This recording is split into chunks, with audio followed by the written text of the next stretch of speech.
phrase because I know there's lots of different parenting styles, so music I'd let my kids listen to for sure. Yeah, there we go. Now, I don't have any kids, probably never will, all good. However, this comes off the heels of a video I did last year talking about bands I wouldn't let them listen to. Can I just bring up a semi-related side note? What's nice is that this channel really isn't a haven for shit talk. It's not, because I never really go at anybody, like, you know, not my style. There'll be the occasional nice wig pal in the comments, but it's real, but that's about it. When I ever cited Blood for Blood as being on the restricted listening list in the original video though, holy hell did some of their fans come with the friggin' claws, man, mother of God. You know, it was all kinds of, you don't know what the fuck you're talking about. White Trash Rob saved my life. Apparently I didn't, because I guess Rob Lynn started some kind of support group for addicts and lots of those people were part of it. Good for them, honestly. I'll link that video down below if you want to see it, but my main argument was just that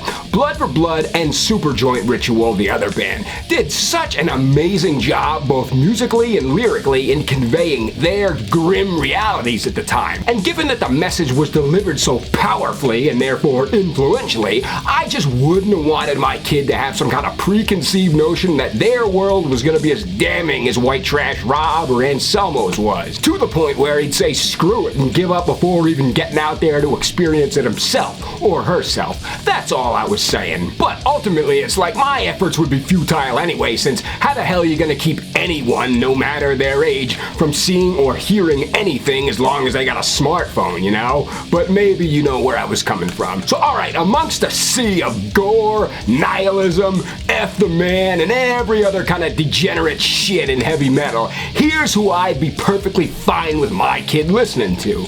First, AC, man. Yeah, many of their songs are offensive if you take them seriously, but who the hell ever did? Like, I think even the most PC of types would have known just by looking at the artwork or hearing the music that it was all just a big joke. Which brings me to my next point. Yes, many of AC's songs were offensive, but many were hilarious too. Not just the titles alone, but indeed some of the music. And I'm sorry, dude, but some of their songs just downright rocked.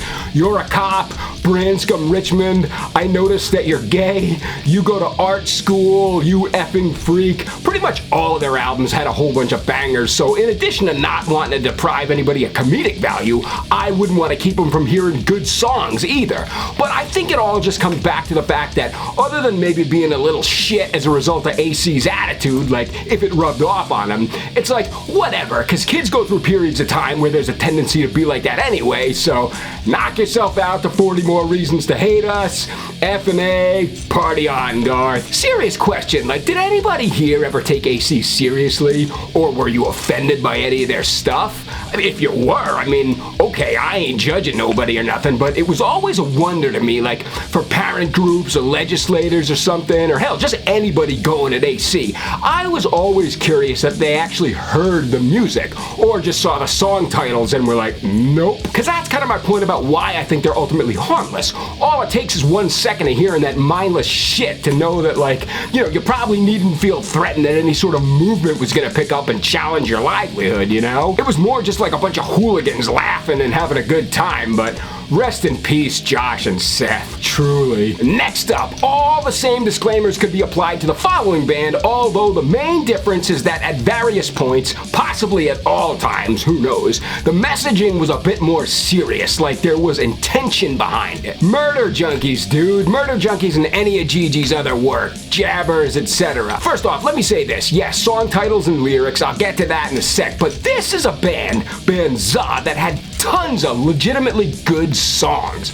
Bite It, Die When You Die, Give Me Some. I always imagine Misfits would have done a great job of covering that one. Antisocial Master, yeah, I'm self-censoring a little bit here.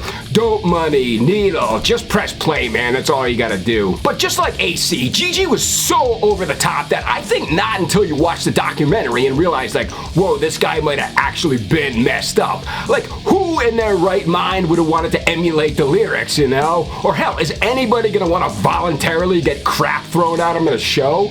Even Mike from I Hate God, I was reading this interview with him when he was saying that he was at a Gigi show, and as soon as he saw him drop his pants, he was out of there. Like, he and tons of the crowd were like, later. So I wouldn't have any fear of my kid diving into Gigi's catalog and coming out and being like, this is how I want to live now.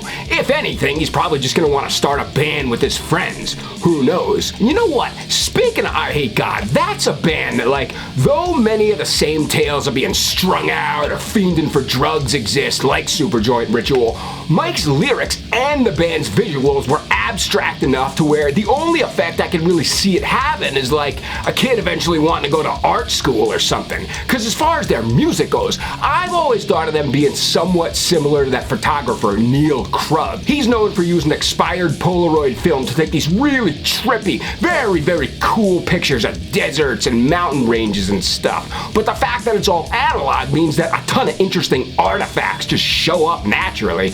I mean, I'm sure in both his and I Hate God's case, there is some level of post-editing to highlight this or that, but the fact that the essence of it is majorly analog is like, you know, you're left feeling like you got a much fuller experience. Perhaps my main concern when it comes to music being potent enough to where it's influential in a kid's life decisions center around alcohol and drugs.